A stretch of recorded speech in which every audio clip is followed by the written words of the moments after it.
gloom over Westpac's disappointing earnings spread to the rest of the banking sector on Monday, pulling the index marginally lower as it retreated from the key 6,000 level it came close to breaching last week.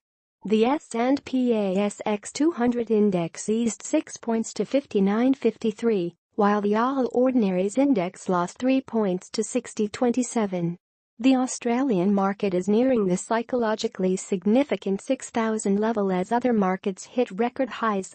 The ascent in markets around the world this year has been driven by a combination of positive earnings revisions, as well as multiple expansion, JPMorgan's Australian equity strategist Jason Steed said.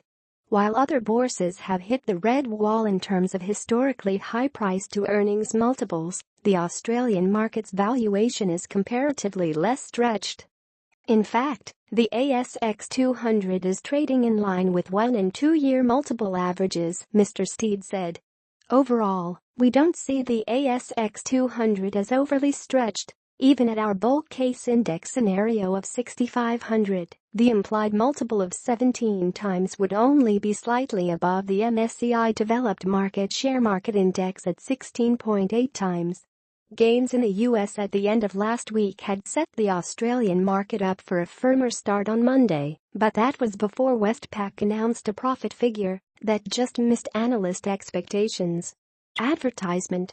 The news sent its shares down 2.2%, while CBA and ANZ shares fell 0.5% and NAB lost 0.7%. Oracle is another earnings-related loser, dropping 9.8%, after revealing that higher gas and ammonia prices cost it an extra $59 million in 2017, alongside slightly lower revenues and underlying profits than last year. Analysts also detected the potential for an earnings downgrade following management comments. The Brent crude benchmark price gained another 0.3% to $62.26 a barrel on Monday, adding to Friday evening's strong gains and helping to fuel more gains in energy stocks. Business newsletter. Get the latest news and updates emailed straight to your inbox. Enter your email address. Sign up.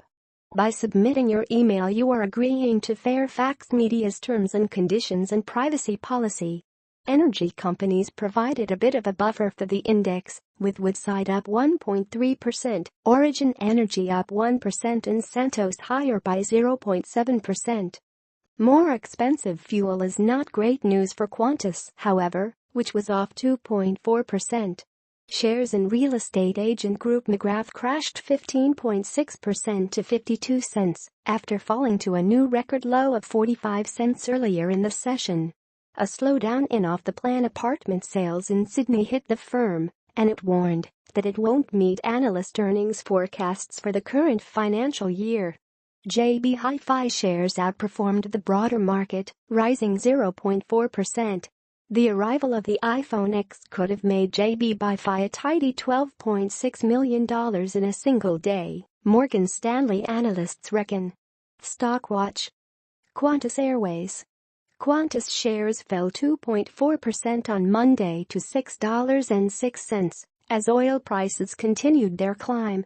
Morningstar analysts said recently they were assuming a Brent crude price of $74 per barrel, $57, for the rest of fiscal 2018, and were expecting Qantas's full-year fuel cost to be around $3.2 billion, a 5% increase on 2017.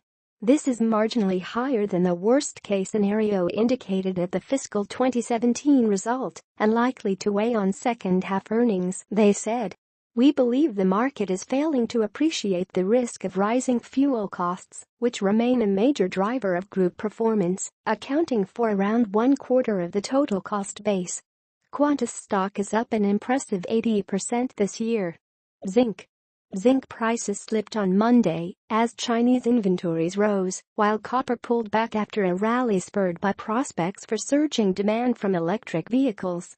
A proposal to scrap the $7,500 tax credit in the U.S. for electric vehicles, EVs, helped to dampen investor excitement during the London Metals Exchange industry event in London over the potential for strong demand from the EV growth story for metals such as copper and nickel.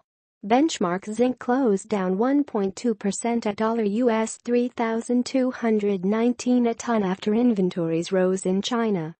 Oil extended gains from its highest close in more than 2 years on signs OPEC will agree to extend supply cuts when ministers meet in Vienna at the end of the month. Futures rose as much as 0.9% in New York and are heading for a fourth weekly advance. Iraq, the second biggest OPEC producer, has backed extending the curbs for a further 9 months, Oil Minister Jabir al-Luabi said in Baghdad. While ministers from Saudi Arabia and Kuwait said this week longer cuts are needed, a consensus on how long is yet to be decided. Oil has advanced more than 15% since the beginning of September.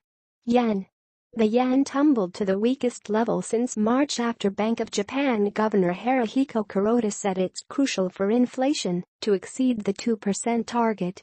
Kuroda said in a speech in Nagoya that there's still a long way to go before the inflation target is achieved.